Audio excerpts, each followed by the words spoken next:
So welcome all. I'm Bettina Höppner, and John Kelly and I are the principal investigators of this project, which is an R24 funded by the National Institute on Drug Abuse. And what we're hoping to do over the next 5 years is to basically. Yeah, are you showing your face? I should be. Can you see? So the slides should be up.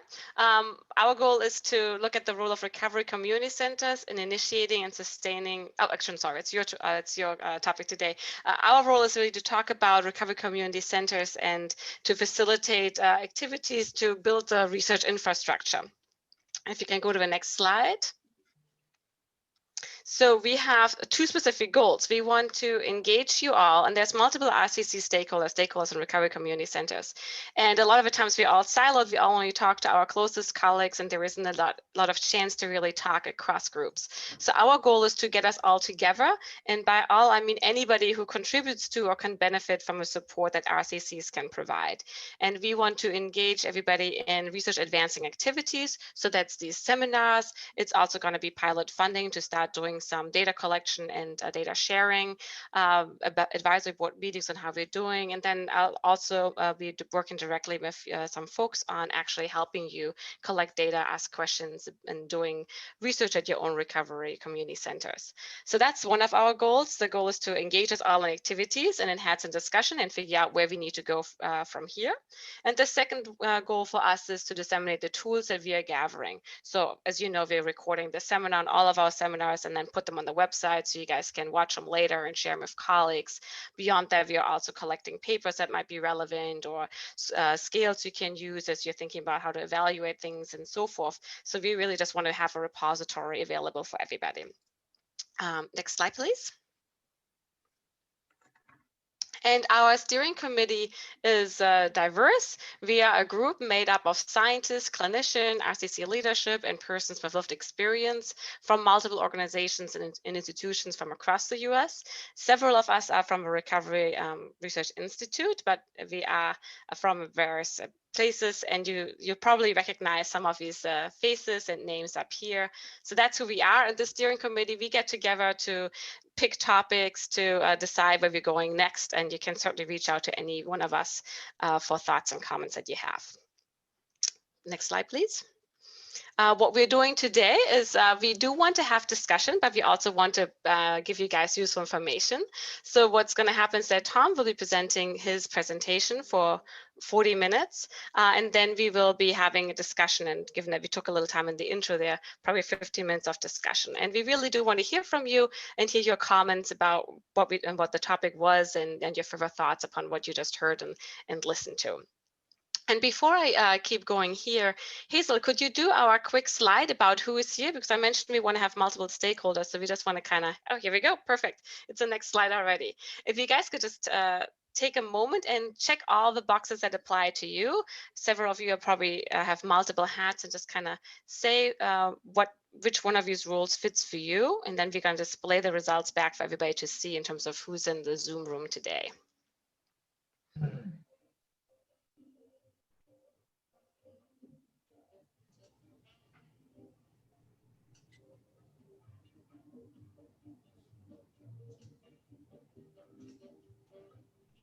All right, how are we looking, Hazel? We have 65% have voted, so maybe we can give it like a few more seconds. For sure.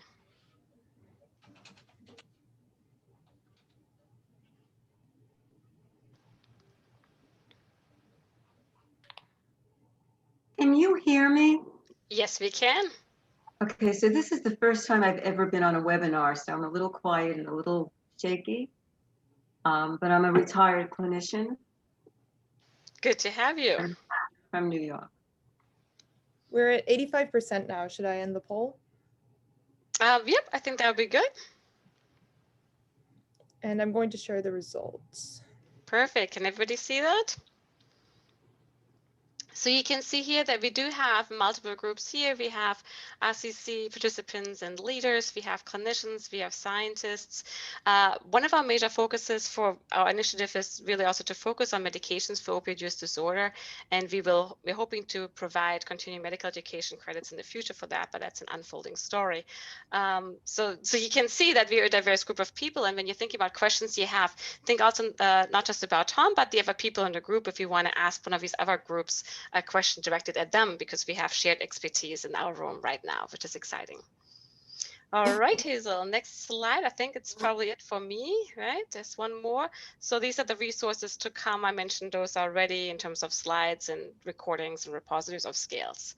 So that is to come. And John already mentioned that we'll be sending you all an email for our next seminar coming up. And at this point, I want to turn it over to Dr. John Kelly, who is the other principal investigator on this overall project. And he will introduce our fabulous speaker today. So John, over to you.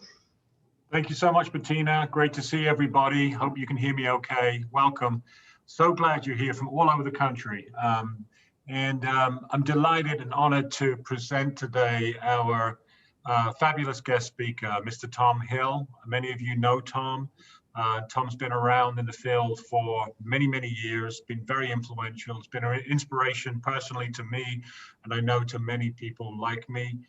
So I'm really flattered and honored that Tom agreed to do this for us.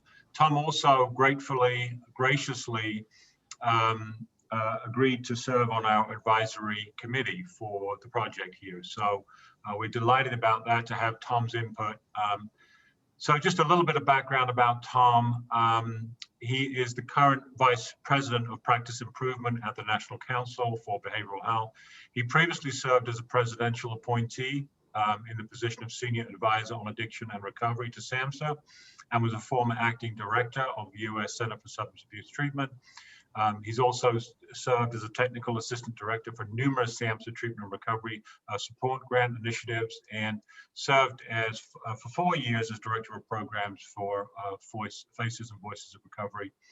He's won numerous awards throughout the years, including the Johnson Institute America Honors Recovery Award, and the NALGAP Advocacy Award, and a Robert Wood Johnson Fellowship in Developing Leadership in Reducing Substance Abuse initiative.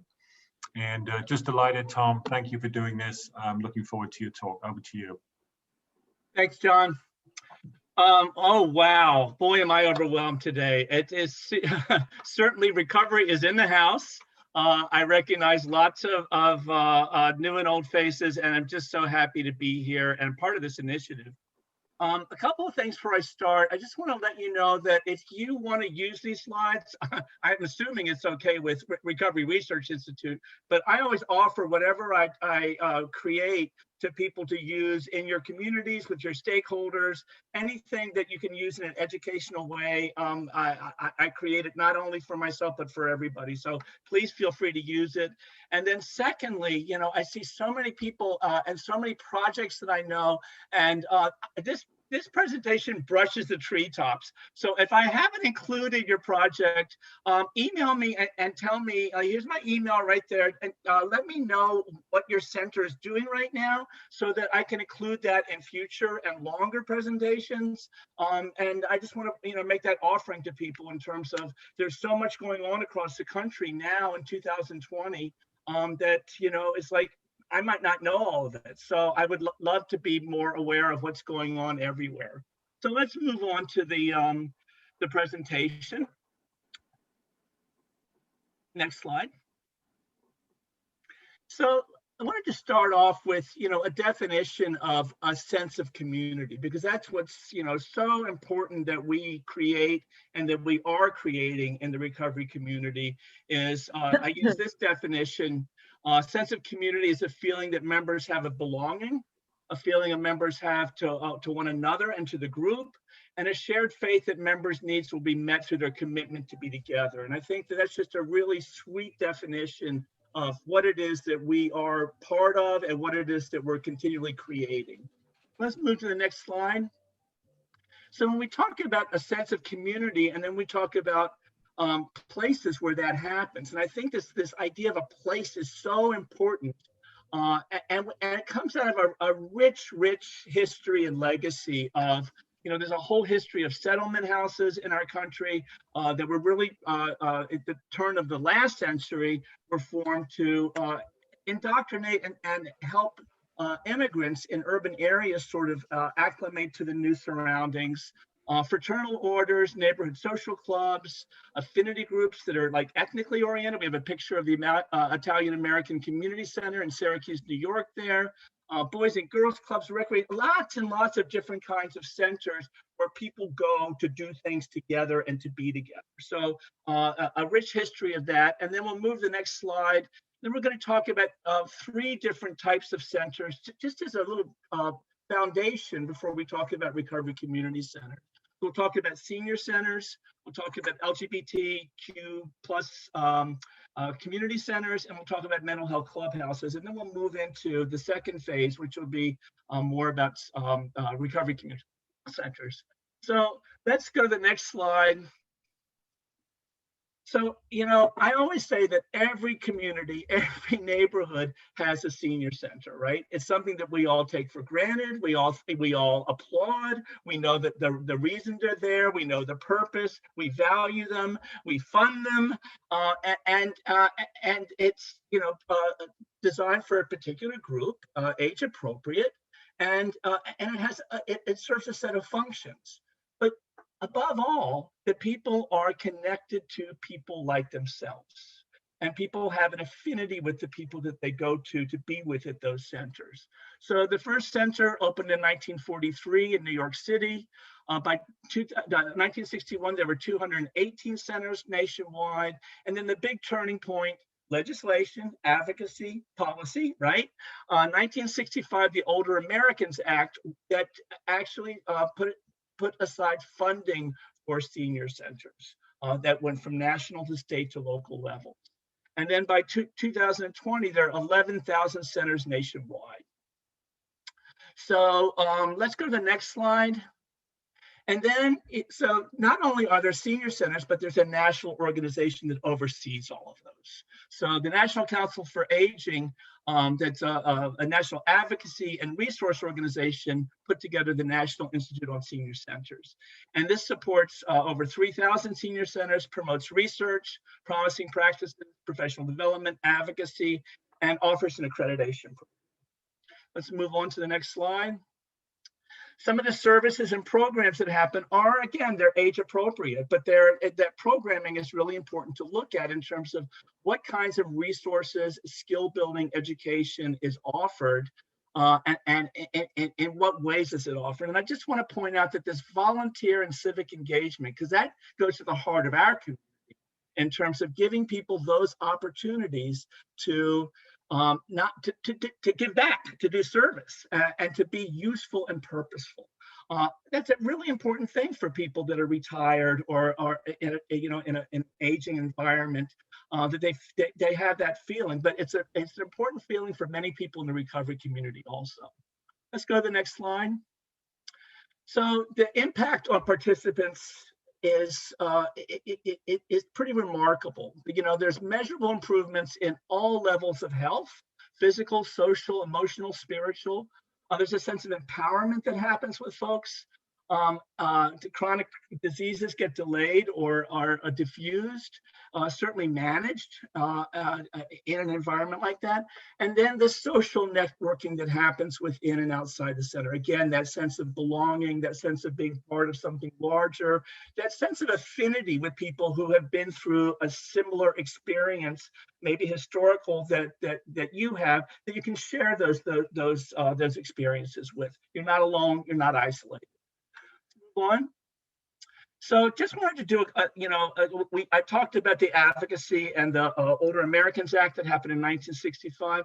As a result of that, there are programs and funding for those programs through federal, state, and local government that filters down. And then, a range of other diverse portfolio of funding, always important to look at in terms of sustainability for any kind of center or any kind of program. And then, of course, always the in-kind and volunteer hours that you know, I learned from CCAR that we're going to talk about in a little while, the value of clocking in those volunteer hours in a monetary way to be able to demonstrate to the community and the community stakeholders that that is a definite resource for funding. Let's go to the next slide. So we're going to move on and talk about LGBT community centers. So 1971, two parts of the country, two very different communities started LGBT community centers. The big fancy one is in Los Angeles. That's gone through a number of iterations in terms of buildings and locations. And then the townhouse in Albany that's been the same since 1970.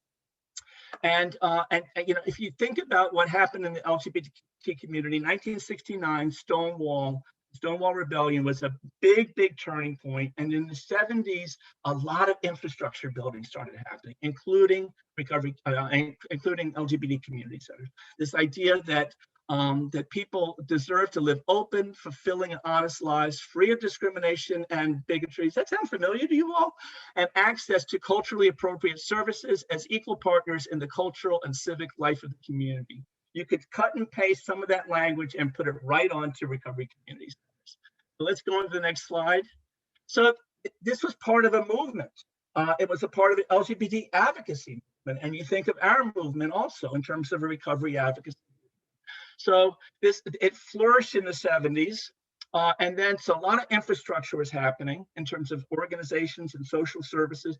And then in the 80s, during the AIDS crisis, the HIV care and other health and human services sort of dictated, built upon that infrastructure and sort of perfected it, brought it to the next level of organizational infrastructure.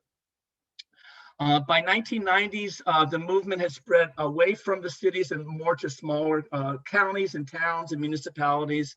And then in 1994, again, this idea of a national infrastructure or oversight, overview organization, National Associations of LGBT Community Centers was formed. So that's 94. By 2004, 10 years later, they were actually able to, with resources, to hire a first staff and open national offices in DC.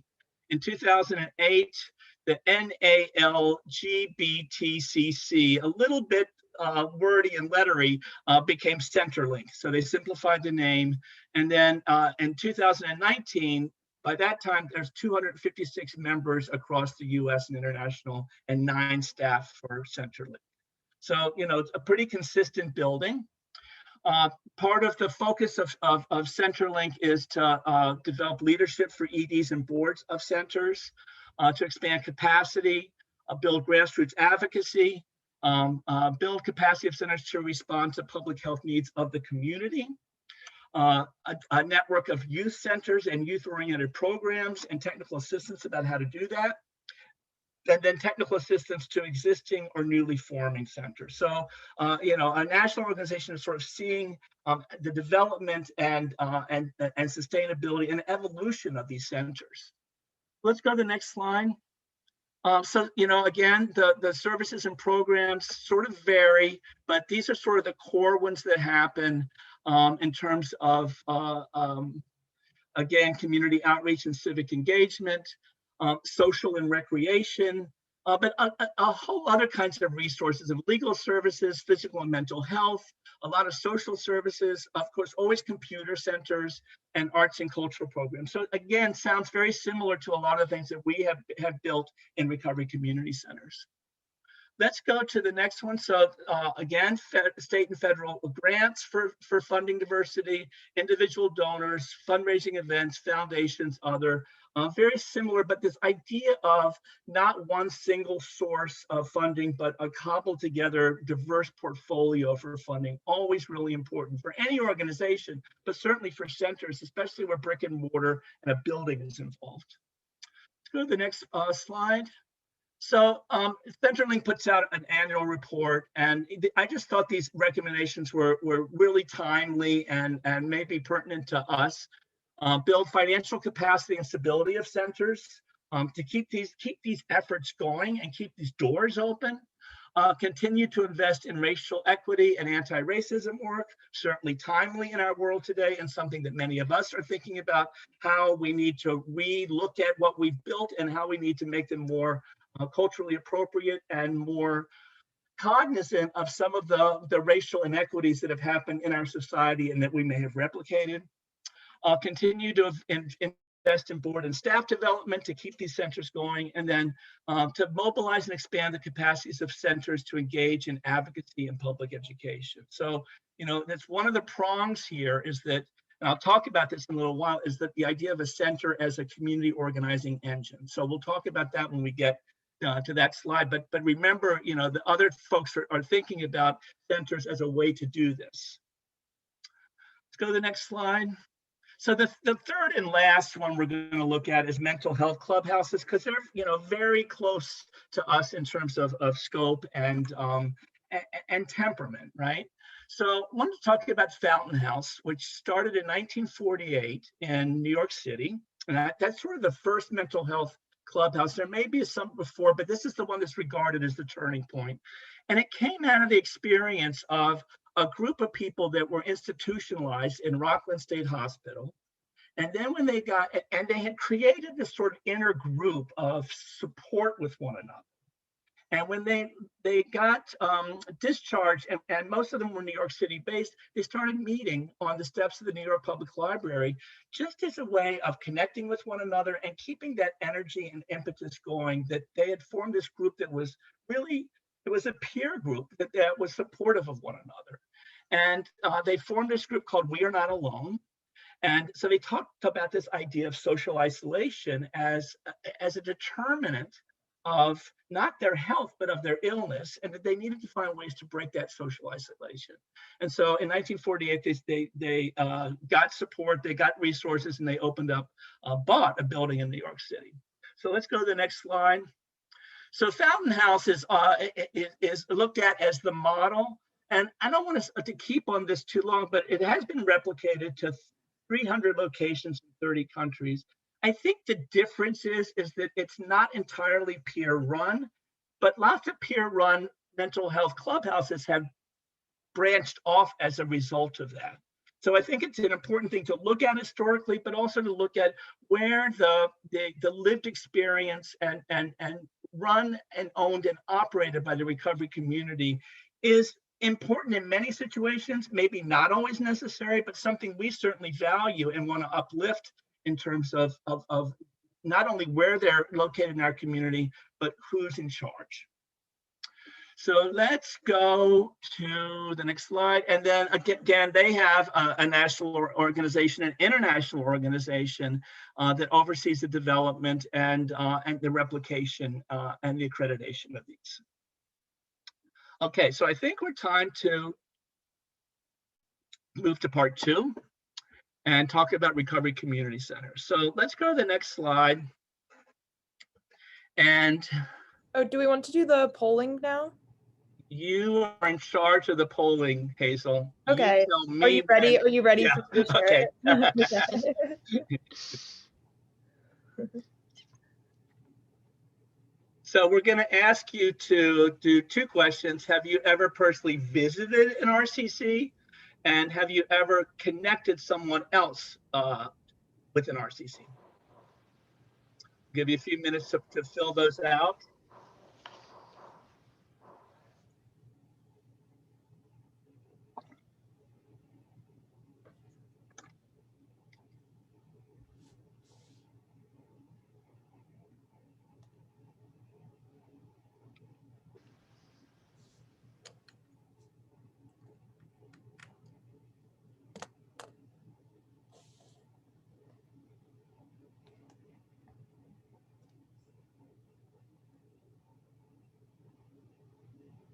Okay, I think most of the results have rolled in now, so I'm going to share the results with everybody.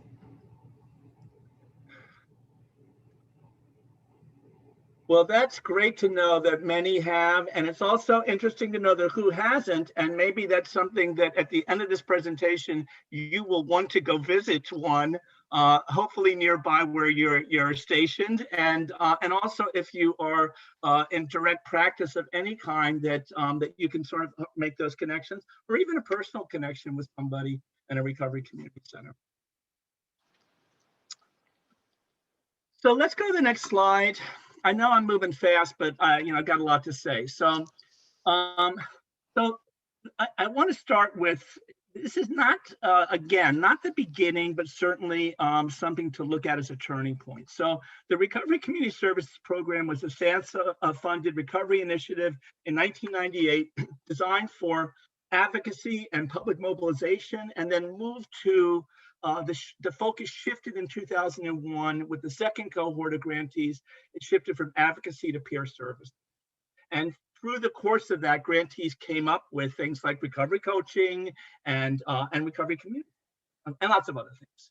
So in 2004, I'll say this a little bit later, but CCAR opened up their Wyndham Recovery Community Center in 2004. And a couple months later, the RCSP, the technical assistance arm, conducted a 2-day skill building meeting in El Paso, Texas. And lots of grantees came to that. And CCAR, and I believe the LGBT Community Center, who was a grantee, helped people conceptualizing and starting up recovery community center. So like if you were going to do one, what would one look like? What kind of building would you look for? Where would you want it to be? How would you engage the community? Like all these kind of questions. And we worked through it. You can see this picture, lots of flip charts and lots of ideas generated, and help people sort of like get to the next level. After that 2-day meeting, people went back home and opened up, not everybody, but lots of recovery community centers. And so, that was a really fertile period in terms of people trying out things in this grantee cohort as a legitimate form of peer-based recovery support services. So let's move to the next, and they call them recovery community centers and put the community in there because at that time, recovery was becoming this sort of sexy word that treatment folks were starting calling treatment agencies recovery centers, still do. So we just wanted to make a distinction there. So I hope you all know about this document, What are Peer Recovery Support Services? Came out of SAMHSA, I think 2009. And it says a number of RCSP grantees have created recovery community centers as places where recovery happens. We all know that. Many types of peer service activities such as mentoring, coaching, connecting to resources, support, and educational groups take place at these centers. And at the core is the nurturing of a caring recovery community with shared norms and values, which is dedicated to support and recovery for all who seek it. These centers bring recovery to Main Street and making the recovery visible, carrying a message of hope to the larger community. So that last part is also really important, that the shingle hangs out on Main Street that says Recovery Community Center, and people know what it is, and recovery is vital and vibrant and visible in the community. Big turning point, okay? So let's go to the next slide. So it's really interesting to look at what this place looks like. And the idea is the service is, the setting is the service. It's a place, it's a sanctuary, provides a welcoming and safe public space for individuals and families to convene in a recovery supportive environment. It's a hub for peer recovery support services and connections to recovery community resources, but it's also a service in itself. It's not a fee-for-service model, but people go there, it's a service. It's a place as a service. It's a really important concept. And the place, as I said earlier, is an engine for community organizing and advocacy, for volunteer and service opportunities. We talked about that earlier, and for leadership development and also stakeholder development with other entities in the community to pull them in and make recovery visible, and also a player in the community. Let's go to the next slide. So I'm going to talk a little bit about the social model. And because I think a lot of people may or may not know about that, but it's a model that was developed in California in the 70s. I'm going to reference it a little in the next slide, but the basic premises of a recovery community center running on a social model, valuing the knowledge and wisdom that's inherent in all communities, providing a sanctuary and a culture of recovery. Understanding that recovery is a lifelong process and involves mutual peer support, that connection is so important for so many of us, and offering connection to community support and connection and resource. Let's go to the next slide. So my colleague and friend Jason Howe made this, I did it into a chart, but he made this an analogy. He built it off of an article about social model from Likas Kudus and Thomasina Borkman. And there's these 6 basic questions. Does the place feel like home? Are staff respected as peers versus distant superiors? Is authority based on lived experience? Is the program recovery oriented? Does accountability involve peers? And is the community viewed as a resource? And I think, you know, he built this for recovery residences, for recovery homes and housing. But I think you can answer yes to all these questions. I hope you can, to recovery community centers.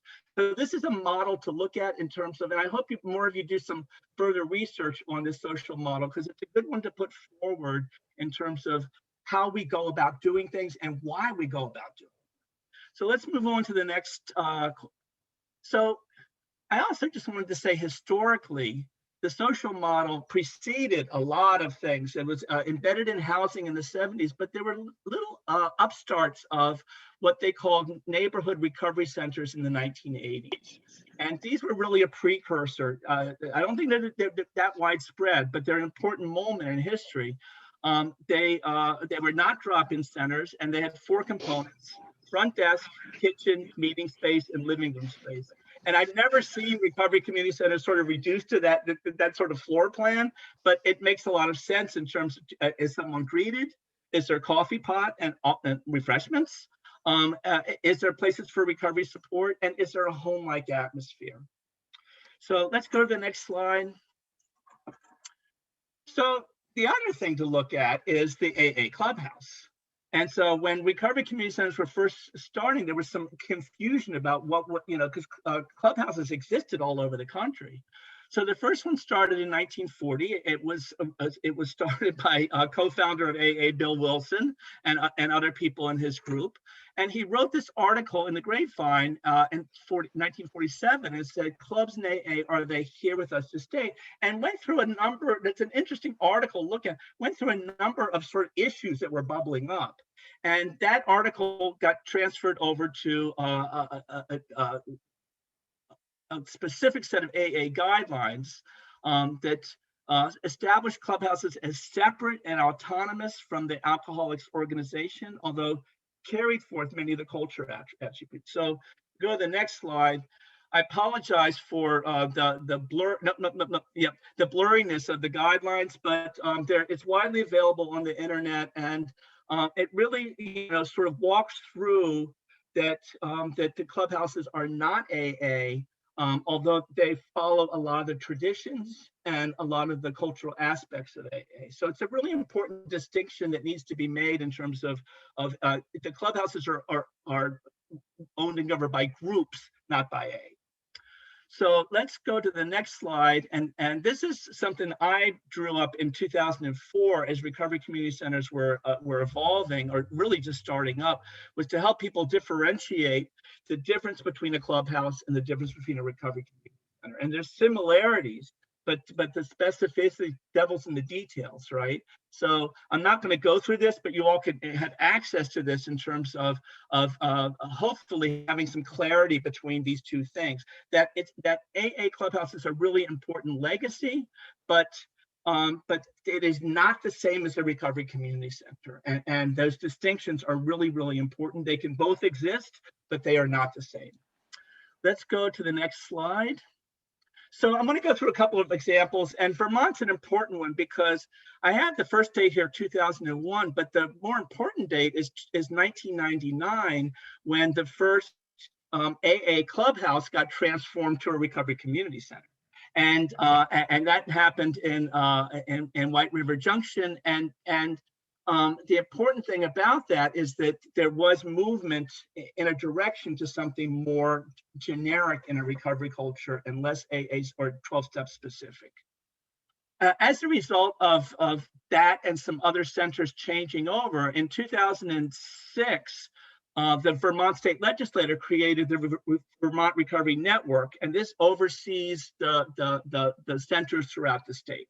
The funding filters through the Vermont Recovery Network and funds what are now 12 peer-run recovery centers in the state. And then the legislature sort of, in 2012 got evolved to actually let VRN be the instrument that would set the tone for standards and increase funding and promising practices across the centers, sort of a way to develop a statewide network, but also oversee how they were run in a consistent kind of way. So now 12 peer-run recovery centers across the state of Vermont. Let's move on to the next one. I just wanted to make mention of this because in 2014, Vermont Recovery Network started a medication-assisted treatment guide program. I'm not going to go into detail, but Vermont has a very highly regarded hub and spoke model between opioid treatment programs and office-based. So between methadone and buprenorphine, and that it's not just, I don't want to get into it because it's very good. It'll get me off track, but it's a very effective model of getting people with opioid use disorders connected to medication and treatment. And VRN started what they call peer guides that help people navigate that system in a recovery-oriented atmosphere. And so it's been a really engaging and important thing in terms of people accessing services and medication, but also always in a recovery context and helping them connect to peer supports, one-on-one, as well as peer group supports, and the recovery community centers as a place where recovery happens. Let's move on to the next slide. So I want to talk about, looking at my watch, I have to go through these fast. I told you CCAR started a center in 2004. They thought through a lot of issues, and they talked about putting a face on recovery, building recovery capital, and serving as this physical location to organize the community's ability to care. And they talked about it's not a 12-step club. Like I said earlier, it's not a drop-in center, although aspects of these are apparent. Let's move on. So now CCAR has 5. The first one, as I said, Willimantic, opened in 2004, and is one in Hartford, New Haven, Bridgeport, and Manchester. Let's move on. And so here are some of the things that happened there, and some of these were actually instigated by CCAR or perfected by CCAR. There are recovery meetings that any pathway, any substance, any behavior, anything you want to talk about, you talk about in the context of all recovery meetings, very popular across the country. And then a lot of other kinds of groups, they've really mastered telephone recovery support and always volunteer opportunities. Next slide. So out of that RCSP cohort came the Recover Project in Greenfield, Massachusetts. So I'm not going to tell you a lot about them, but here's the link to their manual. Really, really important. It really is how to build your own peer-to-peer recovery center from the ground up. And they really emphasize the philosophy of participatory process, where people are involved in every single aspect of the organization and program development. And I'll let you read this, but I'm not going to read it because we don't have time. Just a really important turning point. And if we go to the next slide, the BSAS, the Bureau of Substance Abuse Services in Massachusetts, initially funded 6 recovery centers. They call them peer recovery support centers. Recover Project was one of them, and was also sort of the incubator for a lot of the design of how these centers were developed and designed. And today, 27 peer recovery support centers funded by the state in Massachusetts. New York State's not far behind. There's 26 recovery and outreach centers. That's what they call them, funded by the Office of Addiction Services and Support, the state agency. And then in Vermont, you have 12 recovery centers supported by the state legislature. So these are 3 state models. I'm sure there's more that exist. Tell me if you know them so that I can include them. But it's really important that for sustainability, we talked about that federal, state, local funding, really, really important in terms of keeping this effort going. And I was just corrected by Julio, who says that there's 28 peer recovery support centers in Massachusetts. Let's go to the next slide. So a couple of last things. There's other models that I just want you to know about, and there's probably more than I don't know about, but one is the Recovery Café in Seattle. And this started, it's largely focuses on the homeless population, but everybody and anybody is welcome. It is a cafe that serves coffee, but also meals free. It's in a really nice spot, and they have a lot of recovery programming throughout. And so this started in 2003, 2004 in Seattle. They have a replication project called Recovery Cafe Network. And I'm going to go to the next slide because they have 23 cafes in 10 states and 1 Canadian province. And a lot of the similar goals and values and principles are the same as any other recovery community center. It just has a slightly different spin and one worth looking at. Let's go to the next slide. I also want to talk about Dry Hooch in Milwaukee, which has 7 replications in 5 states. This started in 2010, and it was really open for vets, by vets, really in addressing the number of young vets that were coming back from Afghanistan and other war zones in the Middle East, and coming back to a lot of disconnected supports and communities. So they designed this coffee house, and out of that, a lot of different programs grew. So it is definitely recovery based. It is SUD based, but it's connected to so many other things that are pertinent to that community and to many communities. Mental health issues, trauma, PTSD, suicide prevention, lots of things to help people feel connected. And again, connected to one another and supported by a community that's something bigger than themselves. So just a couple more slides. Some of the examples across the country, and I just tried to give a smattering of different kinds of locations, but again, we could fill this up in many, many slides. I want to talk about Recover Wyoming and Cheyenne in a rural and frontier area. Sandusky Artisans Recovery Community Center on Lake Erie in Ohio. Mo Network in St. Louis, APA in Dallas, longstanding Recovery Community Center, and Recovery Communities of North Carolina. Like I said, lots of more, and I'm sorry I left you out. And then the last slide is really about current trends that I'm seeing and other people are seeing, and we want to be capturing these. So RCCs have been incredible hubs of naloxone distribution and have started to also to connect with harm reduction organizations in a really important and meaningful way.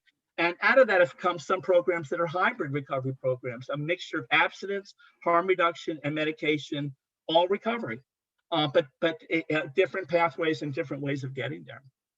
RCCs have really had to pivot during COVID, and I just want to take my hat off to all of you and all of the work you have done to make your centers as viable as possible during these really trying times in this really difficult year. And just to thank you so much for keeping your doors open in any way you can, and to be as mobile and as nimble as you can to serve our people. So thank you for that. Hopefully that'll end soon, but you've come up with some really important and innovative ways to serve people in recovery. And then all recovery meetings, as I talked about earlier, but then there's some new programming to look at. First of all, Unity and Alana Club, I think were the first out the gate in mid-March to do online meetings, all recovery meetings. And it was like a godsend to many of us, and then sort of helped other people develop that. But they're at Unity in Philadelphia, they have this program really worth looking at, social determinants of recovery workshops, and looking at the social determinants of health, recovery capital, and health equity. And then the Alana Club in Portland, Oregon. So you have something that was initially a clubhouse, a 12-step clubhouse, is now a recovery community. So they have a recovery gym, something called Recovery Toolkit, Artists in Recovery. And I just want to say that there's lots of creative programming that has been happening in the centers themselves and also branching out into the community as we look at the power of centers and the way that they are being implemented both as a place and an extended place. So I think that's it. We covered a lot. I took you through a lot of stuff. I know it was a little bit of a whirlwind, but I'm so honored to share this stuff with you. I think about it a lot. I think about all these things a lot, and I'm always just so grateful to be among you, especially the ones of you that are on the ground doing the actual day-to-day heavy lifting work. So thank you very much. Thank you Woo! so. Thank you. Yeah, Thank woo, you. that's right. Thank you. My head's on fire. Thank you for that awesome presentation, Tom. Let me open the floor for questions. We do have 2 questions I saw in the chat. But so shall I start with those while people formulate them? Yeah. So we had Nancy asking, are any recovery community centers working with other recovery centers like senior centers to volunteer and assist? Seems like that would be a natural connection where those in recovery could gain skills, etc. You know, I don't know, and I think that's worth pursuing. It's worth asking. I think anything that we can do to connect with other communities is always a good thing, and to build in to sort of broaden out our network that includes lots of other recovery organizations, recovery housing, collegiate programs, like this incredible network, but that also includes other communities. And it has this whole sort of olive branch thing happening where we're extending ourselves, but also really enriching our experience and letting people know what recovery looks like from the inside out. Can I speak for a second? Mm-hmm. This is Zach at USARA, Ogden, Utah. We do a lot of work with all kinds of other places, Ogden Narcan, the Loxone. Here in Ogden, I work side by side with the L&O Club. They're still AA based. In USARA, we're all pathways. We support anything that you need to recover and what recovery looks like for the individual. We do a lot of work with family drug court. Drug court will sit down during family team meetings for DCFS. Yeah, just in a lot of halfway houses, sober living places, recovery places. And we're just basically the middleman to a connection of recovery out there it's everywhere. And I mean, and I heard somebody say they had the best recovery center in the world, but we got the best recovery community here in Ogden. And I just like to let everybody know that it's possible. You got to get out there and advocate for yourself and know your justice system, know your clubs, know your meetings. I mean, I've been working I came up in AA and I've been working so hard to show NA and AA and all the other recovery communities that all pathways is a good thing, and I'm making progress in that, and for sure. Thank you for your experience. That's really nice sharing. Really appreciate that, and glad your USARA is really connected in that way throughout the entire community.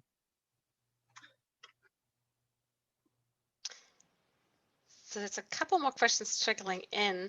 Let me get them in the order which I saw them. So Jeffrey Stewart asked, what are your thoughts on CAPRSS or accreditation in general? So Patty McCarthy, I think next month is going to, from Face and Voice of Recovery, is going to be talking about CAPRS, and you know, I have a little bit of a bias toward it because I helped develop it, and I think, you know, the whole idea was that we set our own standards, and then we held each other in the community a feet to the fire in terms of maintaining those standards. So I believe in it totally. And I think that so it's for and by the community, but it also, there's a rigor to it. And I think it shows a level of consistency, the way centers are owned and operate. It shows that they are definitely peer involved in participatory process from the beginning to end. And that we are also accountable in terms of funders, in terms of what we do and how we do it, and what kind of outcomes that we're able to deliver. So yeah, I think CAPRIS is a really good thing, and Patty will sort of walk you through that more next month. But I think if you think about the accreditation that happens in senior centers or LGBT community centers, those are really important things in terms of creating that consistent network. Great. Then the other question, and these are, well, one of them is related. Do you believe RCC should be run by recovery community organizations, so organizational structure is led by peers? And that I think is related to that. Well, when we developed CAPRIS, we developed it so that the standards were such that if you were a treatment organization that had a peer program, if you could meet all of those standards, then you could be accredited. And I think that shows that fidelity to the model.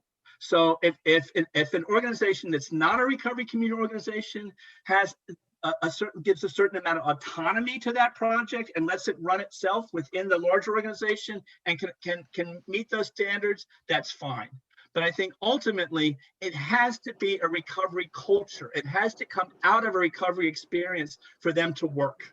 And so anything else that doesn't is not going to, it won't be in those standards, but it also won't have fidelity to that model that we know that if people with lived experience are involved in every single aspect, if they drive the project, then it will have the kinds of outcomes and results that we know we're capable of.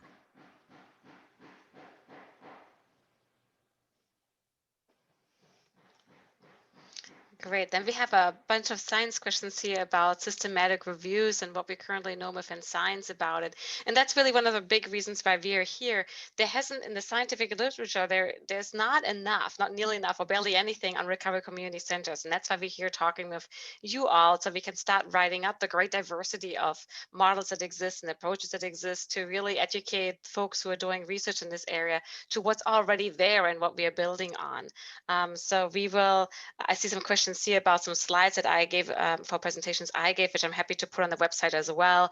And we'll pull together some of our papers that we have written on RCCs in the New England area. So we'll put those on the website where you'll also find the slides here. Bettina, here in Vermont, we also just recently had a student take up a study on our data that we collect for the 12 recovery centers throughout Vermont.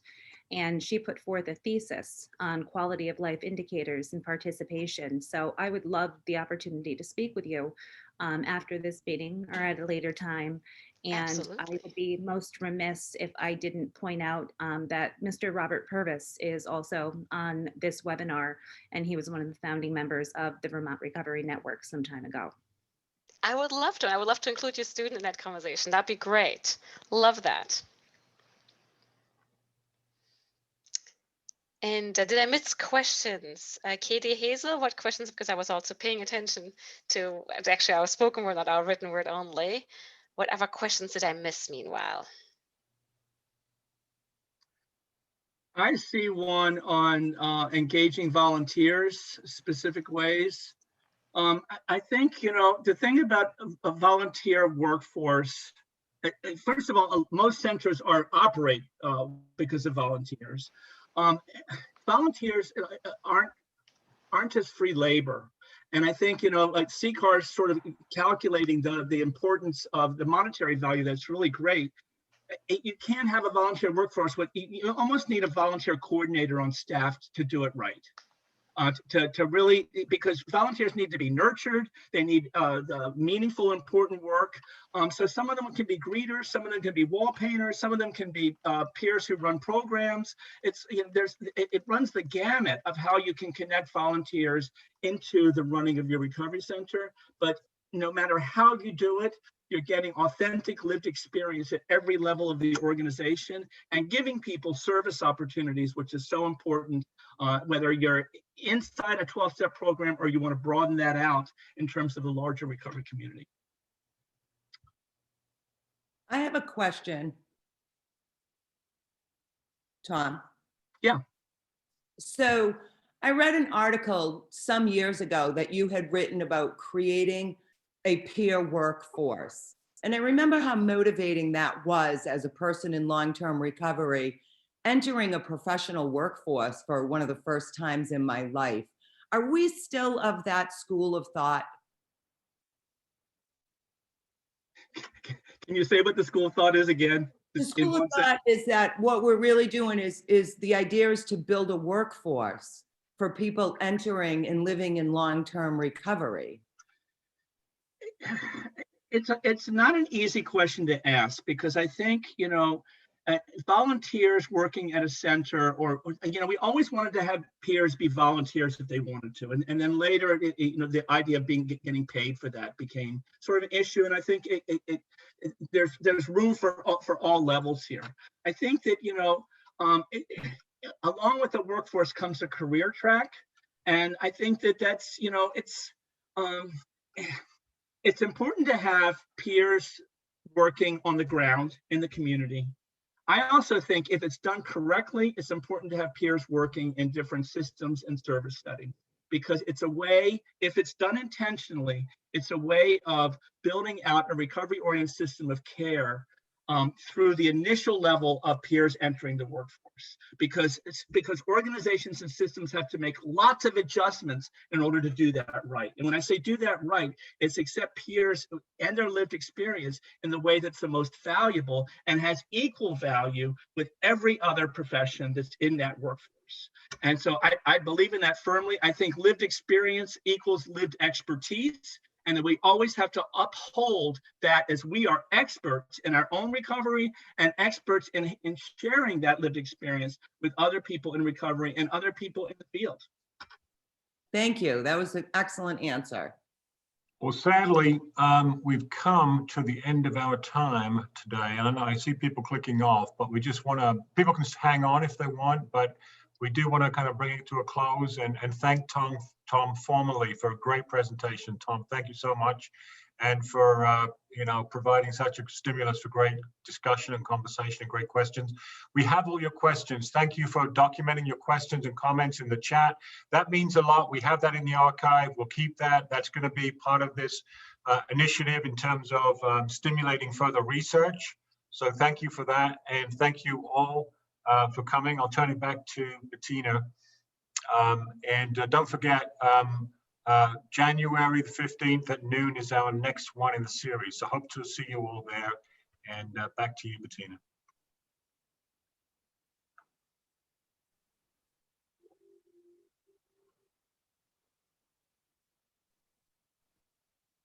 I am muted, my bad. So thank you, John.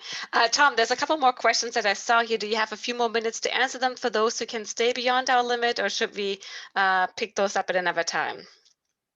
I have something I have to be at 1 o'clock, but I will be a couple minutes late. So yes, I can be available. All right, let me do them quickly. There's the question is a desire to hear more about federal funding for RCCs and its future, and any concerns about loss of recovery identity when you're relying on state and federal funding. And then on a different topic was are there any success stories for rural RCCs and rural locations? So I'm looking up, I'm on a conversation today. There's actually some, hold on.